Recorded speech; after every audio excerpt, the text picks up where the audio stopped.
మీరు పరిచయం చేసిన హీరోలు, మీరు పనిచేసిన హీరోలు ఇప్పుడు మంచి పొజిషన్లో ఉన్నారు. రామ్ గారు కానీ, సాయిధరం తేజ్ గారు కానీ, నాగార్జున గారు కానీ, వాళ్ళని ఎవరిని అప్రోచ్ అవ్వకుండా మళ్ళీ 10 years తర్వాత కొత్త హీరోతోటే మళ్ళీ చేయడం అన్నది చిన్న రిస్క్ ఫ్యాక్టర్ అవుదా? నేను ఫస్ట్ ఫిలిం నుంచే నాగార్జున గారు ఇందాక ఇచ్చిన స్పీచ్లోనే నాగార్జున గారు అవకాశం ఇస్తానన్నప్పుడు నాకు కొత్త హీరో కావాలన్నాను. ఐ వాంట్ టు, అంటే నేను నాకు దానికి ఇన్వెస్ట్మెంట్ కూడా లోపల ఆ క్యారెక్టరిస్టిక్స్ నాలో డెవలప్ అవడానికి మెయిన్ కారణం ఎన్టీ రామారావు గారండి. మాకు భయం ఉండదు, ఆత్మవిశ్వాసం ఉంటుంది. ఇవి చాలామంది డైరెక్టర్స్ ప్రూవ్ చేశారు. మా ప్రొఫెషన్లో ఉన్నప్పుడు ఏమవుతుందంటే, ఇప్పుడు విశ్వనాథ్ గారు ఉన్నారు, శంకరాభరణం కథ, అక్కడ ఆయన ఇన్వెస్టర్ కాదు, ఓన్లీ క్రియేటర్. ఇన్వెస్టర్ వచ్చి ఏడిది నాగేశ్వరరావు గారు. శంకరాభరణం కథ రాసుకున్నప్పుడు అప్పుడు ఎవరిని పెట్టాలండి ఆ టైంలో ఆ పాత్రకి, శంకర శాస్త్రి గారి పాత్రకి జనరల్గా డైరెక్టర్ ఏం ఆలోచిస్తారు? రామారావు గారిను, నాగేశ్వరరావు గారిని లాంటి వాడిని పెట్టాలనుకుంటారు. మంజు భార్గవ్ గారి క్యారెక్టర్ని ఎవరు పెట్టాలనుకుంటారు? అప్పుడు ఇంకో ఏదో ఫెమిలియర్ క్యారెక్టర్ని ఎవరిని పెడదాం అనుకుంటారు. మంజు భార్గవ్ గారికి అప్పుడు మలయాళం సినిమాల ద్వారా వేరే ఇమేజ్ ఉంది. ఆవిడని దిగొచ్చి ఆ ప్రముఖ క్యారెక్టర్లో ఆవిడకు ఒక సంగీతం పట్ల, సాహిత్యం పట్ల ఒక మక్కువ ఉన్న క్యారెక్టర్ కింద పెట్టారు ఆవిడని. ఓకేనండి. శాస్త్రి గారి కిందేమో, అదే శంకర శాస్త్రి గారి కిందేమో ఒక పెద్ద హీరో దగ్గరికి వెళ్లకుండా ఒక కొత్త అతను దిగుచ్చి పెట్టారు. దానికి ఏంటంటే డైరెక్టర్కు ఉన్న శక్తి, ఆత్మవిశ్వాసంతోనే ఆ స్క్రిప్ట్ నేను ఆ పోర్ట్రేట్ చేయగలిగిన శక్తి ఉంటుంది. నాకు అసలు ఏమీ భయం లేదండి, ఇన్సెక్యూరిటీ లేదు. ఇన్సెక్యూరిటీ లేనప్పుడే, అంటే ఇప్పుడు వెళ్ళిపోయి అతను వెళ్ళి అడిగేద్దాం, నేను క్రియేట్ చేసిన రామ్ దగ్గరికి వెళ్ళి అడుగుదాం, ఆలోచన రాదు నాకు. మరి ఆ ఇన్సెక్యూరిటీ లేనప్పుడు ఎన్టీఆర్ ఫ్యామిలీ నుంచి తెచ్చుకోవడం, ఎన్టీఆర్ బ్యాన్ రైడ్ చేయడం, నేను వెతుకుతున్న కొత్త హీరోని ఎవరైనా తీసుకురావచ్చు. అదేనండి, మీరు అడిగేది ఏంటంటే అతనే ఎందుకు అని మీకు ఫీలింగ్. నేను చెప్పేది ఏంటంటే లేదు, ఆత్మవిశ్వాసం లేదు. అంటే మీకు ఏంటంటే నాకు నచ్చకపోతే ఇతనే తీసుకొని అంటున్నా. అది కాదు సార్, ఆత్మవిశ్వాసం ఉన్నప్పుడు ఒక కొత్త వేరే మీకు చేసి చూపించే కదా. ఇప్పుడు ఆదిత్య ఓం ఉన్నాడు, ఉత్తరప్రదేశ్ అతను, నాకు తెలియదు, 1 year బ్యాక్ తెలుసు నాకు. అతను 1 year బ్యాక్ అతను వేరండి. I promise and I swear అండి, you can enquiry check with Aditya Om also. నేను హీరోయిన్ కోసం వెళ్తే అతను కనపడ్డాడు నాకు. ఇది వెరైటీగా ఎనర్జెటిక్గా ఉన్నాడే, ఫంకీ స్టైల్లో చాలా బాగున్నాడు. నాకు సుష్మా కౌల్ దగ్గర ఆ హీరోయిన్ పంపించమంటే ఇతను కూడా పంపించింది, బాగున్నాడు. అతను ఫాదర్ మదర్ ఎవరో నాకు తెలియదు. నేను లాస్ట్ 1 year బ్యాక్ తెలుసుకున్నాను, ఐ స్వేర్. సో వాళ్ళ ఫాదర్ అంట ఒక IAS officer, mother Samajwadi MLA అంట, నాకు తెలియదు. But he's highly dedicated. ఆదిత్యవం హైలీ డెడికేటెడ్, హైలీ డిటర్మిన్డ్. ఎంత రేంజ్ కంటే ఆ పొజిషన్ ఎప్పుడు చెప్పలేదు.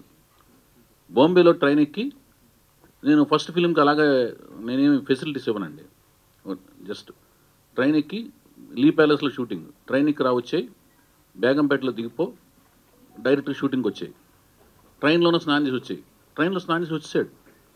నాకు 1 year బ్యాక్ తెలిసింది. నేను ఇప్పుడు మీరు అడిగే ప్రశ్న ఎలా ఉందంటే అన్నగారు, నా జర్నీ చూసి తెలిసి కూడా అడుగుతున్నారు మీరు. అది నాకు కొంచెం, అంటే నేను చెప్పాను. ఇప్పుడు హరికృష్ణ గారు ఇప్పుడు లాహిర్ లాయర్ అయిందా, ఒక నిమిషం వినండి అన్న వినండి. లాహిర్ లాయర్ అయిన తర్వాత అది 7th class పబ్లిక్ ఎగ్జామ్, ఓకేనండి. తర్వాత 8th 9th రిలీఫ్ ఉంటుంది, 10th మళ్ళీ పబ్లిక్ ఎగ్జామ్ కదా జనరల్గా. 7th అయిన వెంటనే మళ్ళీ యాసిడ్ టెస్ట్ ఎవరైనా పెట్టుకుంటారండి? 48 ఏళ్ల వయసులో హరికృష్ణ గారిని, ఒక్క నిమిషం అండి, సిమ్రన్ గారిని పక్కన పెడితే, ఒక్క నిమిషం, సిమ్రన్ గారు సౌందర్య గారిని హీరోయిన్లుగా పెట్టి కమర్షియల్ సినిమా టైంలో పెద్ద హీరోని పెట్టి ఆయన పెట్టుబడి పెట్టరుగా సినిమాకి. నేను చేస్తాను. నా క్యారెక్టర్ ఎస్టాబ్లిష్ అయి చేసుకున్న తర్వాత కూడా నందమూరి వంశం దగ్గరికి ఎందుకు వెళ్తానంటే అతను నచ్చాడు, బాగున్నాడు కాబట్టి వెళ్తున్నాను. ఇప్పుడు అతను ఇంకొక నిమిషం అండి అన్న, అతను డైరెక్ట్ వారసుడు కూడా కాదు. డైరెక్ట్ వారసుడు అయితే శాలబిలిటీ వేరేగా ఉంటుంది, అర్థమైందండి. ఇప్పుడు మీరు ఇప్పుడు ఒక హీరో అనుకోండి, మీ హీరోకి డైరెక్ట్ కొడుకు సాయిధరం తేజు, రామ్ చరణ్ కాదు, ఓకేనండి.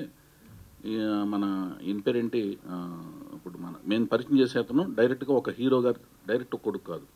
వాళ్ళకు వేరే శాలబిలిటీ ఉంటుంది, ఇతనికి వేరే శాలబిలిటీ ఉంటుంది. ఇతనికి యాంటిసిపేషన్ వేరేగా ఉంటుంది, వాళ్ళకి వేరే యాంటిసిపేషన్ ఉంటుంది. అర్థమవుతుందా మీకు? సో ఇక్కడ మీరు ఏం ఆలోచించాలంటే, YBS చౌదరి జర్నీ ఏంటి, అతను తీసుకునే రిస్క్ ఏంటి, అతని క్యాలిక్యులేషన్స్ ఏంటి, అతను దేని మీద స్టిక్ అయ్యి వెళ్తాడు అనే దాని మీద మీరు నా జర్నీని కూడా అసెస్మెంట్ చేసి, మీ జర్నీ చూస్తేనే మీరు ఆదిత్యం పక్కన పెడితే ఆదిత్యం కాదు హరికృష్ణ గారితో 3 సినిమాలు ఎవరన్నా తీయగలరా? అక్కడ హరికృష్ణ గారు కాదండి, మీరు రాముని పరిచయం చేశారు. ఒక్క నిమిషం అన్న ఒక్క నిమిషం. సినిమా వారసుడే రామ్ సినిమా వారసుడు కాదు. రామ్ సినిమా వారసుడు అయితే రవికిషోర్ గారు ప్రొడ్యూస్ చేయాలి. నేను ఎందుకు ప్రొడ్యూస్ చేయాలి? ప్రొడ్యూస్ కాదండి, మూర్తి గారు ఒక్క మాటనండి. ప్రొడ్యూస్ చేయటం అనేది it's not an easy job. Ram మీద ఒక్క రూపాయి సాలబిలిటీ ఉండదు. 10 కోట్లు రిలీజ్ రోజున డబ్బులు పోయినాయి అన్నారు. 10 కోట్లు ఖర్చు అయింది నాకు. ఆస్తులన్నీ నా అన్ని స్టేక్లో ఉన్నాయి. నేను మళ్ళీ శాటిలైట్ రేట్స్ తక్కువ రేటుకి అమ్మి వాటిల్ని జీటీవీకి తక్కువ రేటుకి అమ్మి, జీటీవీ రాఘవేంద్ర రెడ్డిని అడిగితే తెలుస్తుంది, పబ్లిసిటీ చేసి ఆడియన్స్ ఎవరు లేరు థియేటర్ల దగ్గర 4 వారాలు థియేటర్ల చుట్టూ తిరిగి నేను థియేటర్లో జనం ఉన్నారన్నట్టుగా మైకులతో మాట్లాడేవాడిని. బ్రహ్మాండంగా ఉన్నారు జనం, ఆనందంగా ఉంది. నాకు జనాలు మైకులు తెప్పతనేవాడిని. విజయవంతం చేసినందుకు ఆనందంగా ఉంది అని మాట్లాడేవాడిని. ఇవన్నీ నిజాలండి, ఫ్యాక్ట్స్. అది నెమ్మదిగా రొటేట్ అయ్యింది. లాహిర్ నా సినిమాలు, నా విజయాలన్నీ ఈజీగా రాలేదు అన్నగారు. మీరు చెప్పే జాగ్రత్తగా వినండి. 11న దేవదాస్ రిలీజ్ అయింది, జనవరి 11. 12న స్టైల్ పడింది నెత్తి మీద. స్టైల్ ఏంటంటే ఇండస్ట్రీలో ఫస్ట్ ఆఫ్ ఇట్స్ కైండ్ లాగా చిరంజీవి గారు గెస్ట్ అపిరెన్స్, ఒక మాస్ పెద్ద బిగ్గెస్ట్ మాస్ హీరో, ఒక బిగ్గెస్ట్ క్లాస్ హీరో నాగార్జున గారు గెస్ట్ అపిరెన్స్, లారెన్స్. స్టైల్ పడింది, దెబ్బ కుదేలైపోయింది నా సినిమా. 11వ తారీఖు రిలీజ్ చేయరు. యాక్చువల్గా లవ్ స్టోరీలు చూసే సీజన్ సంక్రాంతి సీజన్ కాదు, లవ్ స్టోరీ లేపు వెళ్ళరు. 12 స్టైల్ నా సినిమా పడుకుంది. 13 చుక్కల్లో చంద్రుడు, ఆఫ్టర్ నువ్వు వస్తానంటే వద్దంటాను, హార్ట్ థ్రోప్ అనమాట సిద్ధార్థ. నా యూత్ కూడా తెలిపారు, నా దగ్గర థియేటర్ దగ్గర జనాలు లేరు. 13న లక్ష్మి, పొంగల్ కరెక్ట్గా పొంగల్ సినిమాది. దానికి ఎవరు లేడు. కాలేజీలు ఓపెన్ అయినాయి, పొంగలంతా సినిమాలు డిస్ట్రిబ్యూటర్ లెటర్లు ఇచ్చారు, టెర్మినేషన్ లెటర్స్. అక్కడి నుంచి నేను 13, 14 తారీఖులు అప్పటికప్పుడు తక్కువ డబ్బులకి, అంటే అంతకుముందు వచ్చిన ఆఫర్ కాదనుకొని చాలా తక్కువ డబ్బులకి, రీజన్ డబ్బులకి జీటీవీకి శాటిలైట్ రేట్స్ అమ్మేసి డబ్బులు పట్టుకుని తిరిగి 4 వారాలు తిరిగితే 4 వారాల తర్వాత పికప్ అయింది. హిస్టరీ అనమాట. 17 సెంటర్లు 175 డేస్ ఆడింది. తర్వాత 2 సెంటర్లు 175 డేస్. తీసిన థియేటర్ నుంచి మళ్ళీ తీసేసారు. ఈ సక్సెస్ తక్కువ తక్కువ కాదు, నేను అనేది రాము కాదండి. ఎలా చెప్తున్నా అంటే కొత్త వాళ్ళతో చేస్తున్నాను, కొత్త వాళ్ళని ఎంచుకుంటున్నాను. మీరు ఎంచుకునే వాళ్ళంతా ఇండస్ట్రీలో ఒక సెర్టన్ బ్యాకప్ ఉన్న వాళ్ళే ఎంచుకుంటున్నారు. లాహిర్ ఎలాంటి సినిమాలు మీరు అభిమానం మీకు ఉంది, కానీ దాన్ని ఎక్కువగా చెప్పి అంటే దాన్ని కూడా సినిమాకి వాడుతున్నట్టుగా కాదు కదా అన్ని అంటున్నాను. కాదు కదా, మీరు అంటాం కాదు, మీరు గుర్తించట్లేదని నేను అంటున్నాను. లాహిరి హరికృష్ణ గారు ఈనాటే మెయిన్ స్ట్రీమ్ ఒక జంట. హరికృష్ణ గారు భానుప్రియ గారు అప్పుడు సీరియల్స్లో యాక్ట్ చేస్తున్నారు. హరికృష్ణ భానుప్రియ ఒక జంట. నెక్స్ట్ సుమన్ గారు పక్కన చౌదరి గారు. ఒక నిమిషం సుమన్ గారు ఒక్క నిమిషం రిలేటెడ్ అడుగుతున్నాను, దానికి కూడా సమాధానం చెప్పి. ఒక నిమిషం. సుమన్ గారు పక్కన రచన గారు, ఇద్దరికి ఇన్నింగ్స్ అయిపోయింది. తర్వాత వినీత్ గారు సంగవి గారు, వాళ్ళ ఇన్నింగ్స్ అప్పటికి అయిపోయింది. ఆదిత్యవం మమికిత కొత్త 4 జంటలు ఎవరికన్నా సాలబిలిటీ ఉందా? వాళ్ళ మీద 1 కోటి నుంచి 1,50,00,000 సినిమా తీస్తే మేబీ సినిమా రిలీజ్ చేయడానికి ప్రోత్సాహం రావచ్చు. ఓకేనండి.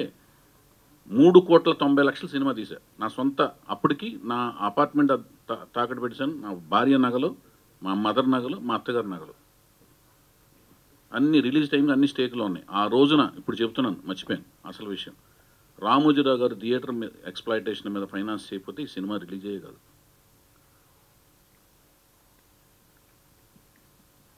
నేనన్నీ ఏటుకి ఎదురీది చేసిన యుద్ధాలే. చావుకి మనం భయపడకూడదు, చావే మనం చూసి భయపడాలి. మందుని వేసుకుని దొనపోతలా తిరగడం కాదు. అది కానీ అన్నీ నేను నా క్యారెక్టర్లోంచి వచ్చే డైలాగ్ లాహిర్లో. నా తల్లిదండ్రులు క్షేమంగా ఉన్నారంటే ఏమరపాటు నా కళ్ళకు మైకం కమ్మవచ్చు. వాళ్ళు ప్రమాదంలో ఉన్నారంటే నా కంటిపాప పెద్దదవుతుంది, లోకమంతా పెద్దదిగా కనపడుతుంది, జాగ్రత్త పెరుగుతుంది. రెండుగా అంటాడు చూడండి, అది నా డైలాగే. 100 మంది వెళ్ళి ఒక్కడిని చంపడం కాదురా సీమ సంస్కృతి, ఒక్కడే 100 మందికి సమాధానం చెప్పడం. మొదటి తిన్నాళ్ళు మీరు చేశారు, రెండోది నేను చేసి చూపిస్తా. ఇవన్నీ ఏంటంటే క్యారెక్టరిస్టిక్స్. మనిషి అంటే ఊరికినే నాకేం అలవాట్లు లేవండి, చెప్తున్నాను. మీరు చెప్పండి అన్న. ఇప్పుడు ఆయనదే నేను